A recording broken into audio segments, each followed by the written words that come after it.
சென்னை திருமுல்லைவாயலில் தமிழிசை சவுந்தரராஜன் முன்னிலையில் பாஜகவினரும் RSS அமைப்பினரும் பத்திரிகையாளர்களுடன் வாக்குவாதத்தில் ஈடுபட்டதால் பரபரப்பு ஏற்பட்டது.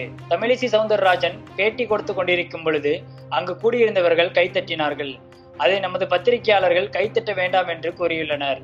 அப்போது அங்கு கூடியிருந்த பாஜகவினரும் RSS அமைப்பைச் சேர்ந்தவர்களும் வாக்குவாதத்தில் ஈடுபட்டு பத்திரிகையாளர்களை அடிக்க வந்தனர். இதனால் தமிழிசை சவுந்தரராஜன் செய்தியாளர் சந்திப்பை பாதியில் நிறுத்திவிட்டு எழுந்து சென்றார். பின்பு தமிழிசை சவுந்தரராஜன் வெளியே வந்ததும் உள்ளே உள்ள நபர்கள் பத்திரிகையாளர்களை மீண்டும் அடிக்க வந்ததால் பதற்றம் ஏற்பட்டது. இது குறித்து தமிழிசை சவுந்தரராஜனிடம் பத்திரிகையாளர்கள் சென்று பிரச்சனைகளை குறித்து முறையிடும் பொழுது அருகில் உள்ள நபர்கள் வாக்குவாதத்தில் ஈடுபட்டதால் அங்கு பெரும் பரபரப்பு நிலவியது.